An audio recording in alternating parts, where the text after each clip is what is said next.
What's good, guys? Welcome back to the channel. Today I'm bringing you all another MLB The Show 21 Diamond Dynasty video. In this video, we are talking the top 10 first basemen in the game right now. Already did a video talking about the top 10 third basemen today. So if you haven't seen that video, make sure to go check that one out. But if you're excited for this one, do me a favor, hit that like button, hit that subscribe button if you're new. I would greatly appreciate it. We are about 70 subs away from hitting 6,000. So if you haven't hit that sub button yet, please do me a favor and hit that sub button. I would greatly appreciate it. And can we get this video to 100 likes? That would be absolutely awesome. But without further ado, hope you all enjoy the video and let's get it.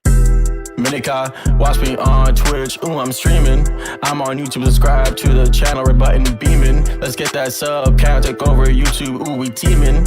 My content so hot, ooh, yeah, I'm steaming. Ooh, yeah, I'm steaming, red button beaming.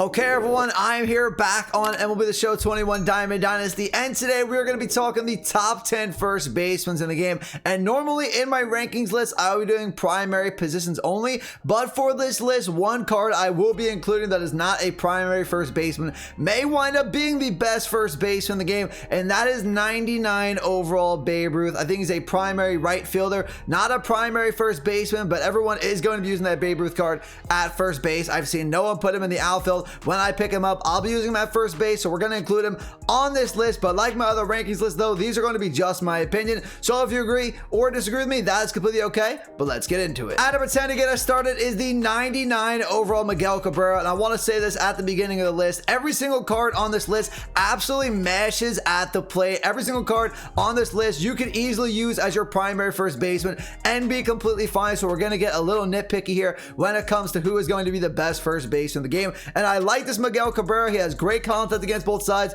120 against righties, 124 against lefties. Power numbers are solid. 112 against righties, 109 against lefties. But for the first baseman position, you want somebody with better power than Miguel Cabrera. Only 112 against righties. Doesn't seem like it's that low, but when you have first basemen that we're going to talk about higher up on the list that have 120 plus against both sides, this Miguel Cabrera, you can see where he's lacking a little bit. He's not bad in the field though for a first baseman. 76 fielding, 72 reaction time, and decent speed actually for the first baseman spot, which is 46. So not too many quirks to work with here. You're going to see once we get into some of these finest cards that have a ridiculous amount of quirks. That is why they're going to be so much better in game than this Miguel Cabrera card. But like I said, you could easily be using this Miggy card as your number one first base in the game and be completely fine. If you want to pick him up, you have to complete his player program. At number 9, we have the 99 overall finest Max Muncy card, and this card has monstrous power at the plate. 121 against righties, 125 against lefties. Love Max Muncy swing in this game. His contact though against righties worries me a little bit for the first baseman spot. 101 against righties is a little low for Hall of Fame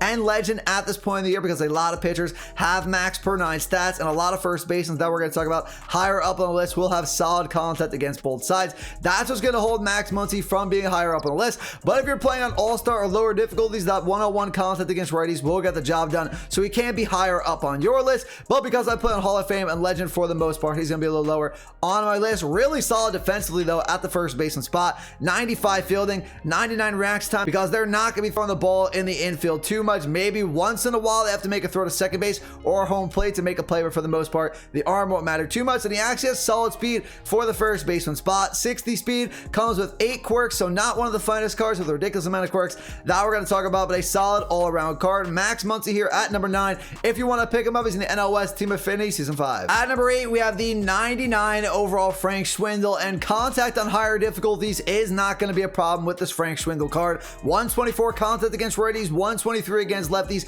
Excellent contact numbers and great power against lefties. Absolutely maxed out at 125. One of the best first basemen in the game when you're talking about hitting against lefty arms. So if you want to keep this card on the bench, and if you're playing somebody that is pitching a lefty, maybe sub this Frank Schwindel in because he's not the best against righties. With that 105 power against righties, there's definitely better first basemen on this list that are better against righty arms. But like I said, if you want to leave him on your bench, bring him into the game if your opponent is throwing a lefty. That could help you out. He's not bad in the field defensively for a first baseman. You don't need a gold glove infielder at the first baseman spot. Definitely doesn't hurt, but 72 fielding, 63 reaction time is actually pretty average compared to some of these other cards that we're going to talk about on the list. 47 speed, 25 steal here right in the middle. Unfortunately though, only has 4 quirks. One of the finest cards, but not too many quirks. If he had more, he could be higher up on the list, but with only 4 quirks, that's going to hold him back but he's extremely affordable on the market. If you're looking for a budget first baseman option, there's almost no one better on this list than Frank Schwindel for only 11K on the market. At number 7, we have the 99 overall MVP Frank Thomas, and on paper, this is probably the second best hitting first baseman in the game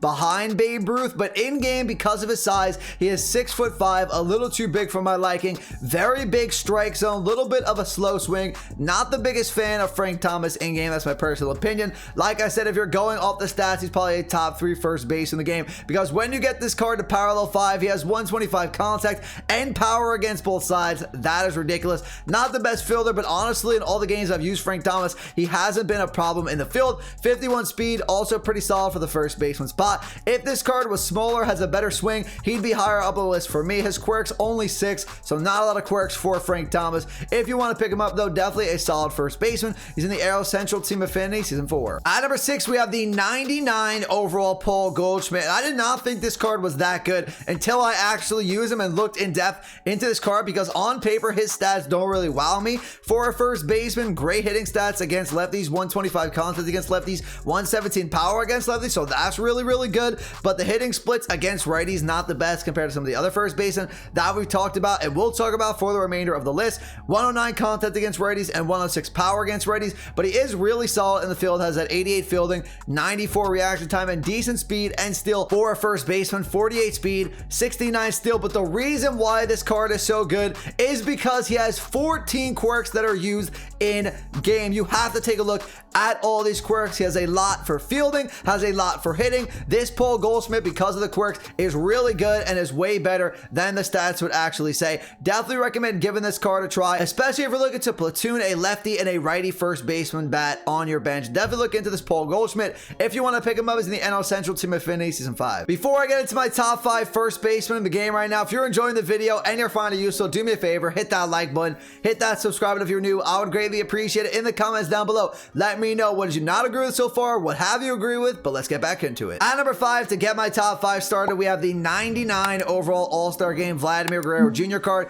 and it doesn't get much better at the plate against righties than this Vlad Jr. card. Great swing, max contact, 124 power against righties. Now, he's not the best against lefty arms, and that's where you have to nitpick him just a little bit, because we're getting to the top 5 now. You got to be perfect to be that number 1 first base in the game. 107 contact against lefties, 116 power against lefties. Will get the job done, but just not great. His fielding stats, though, really, really solid for the first baseman spot. 79 fielding, 82 reaction time with 46 speed, which is pretty much in the middle for a first baseman. Doesn't have too many quirks, though. At the beginning of the year, weren't given too many cards, a lot of quirks, and this card only has 7, but he's still a great first baseman in the game. If you want to pick him up, he's 83K on the market. At number 4, we have the 99 overall milestone Jimmy Foxx card, and this card just came out with the new Ken Griffey Jr. collection. He's definitely a solid first base in the game. I actually prefer him at first base over catcher, because he's not going to be throwing anybody out from behind the plate with only a 75 arm, kind of like Kyle Schwarber before you get Kyle Schwarber paralleled up, but I'd actually prefer Schwarber behind the plate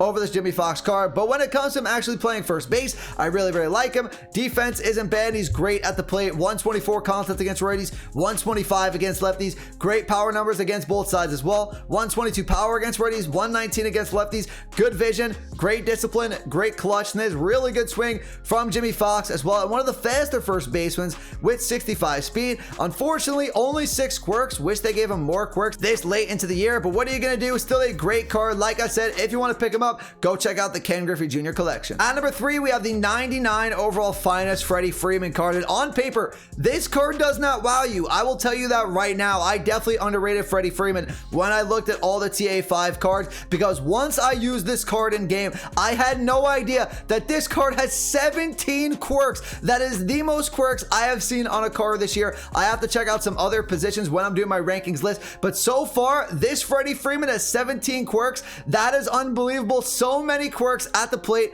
in the field. That makes all his stats way better than they actually are when you're using this card in game. I really want to put this Freddie Freeman higher up on the list over the top 2 guys, but I just can't do it. But this Freddie Freeman absolutely rakes in game, and he makes every play in the field, 123 contact against righties, 108 against lefties. Power numbers look good on paper here, 114 power against righties, 107 against lefties, but he hits the ball so hard. That exit velo is so hard. I was playing with this card on stream yesterday. This Freddie Freeman, I swear, could be a top 2, top 1 first base in the game. No doubt about it. That power feels like 125 bolt size, and he's excellent in the field. You didn't need me to tell you that. 86 fielding, 91 react time, and right in the middle here for the speed for a first baseman, 56 speed, 34 steal. I really have been loving this Freddie Freeman card. If you want to pick him up, and I definitely recommend you try him out, he's in the NL East Team Affinity Season 5. At number 2, we have the 99 overall Lou Gehrig, and there's no doubt about it. This card is excellent at the plate, but not as good as number 1 in my opinion.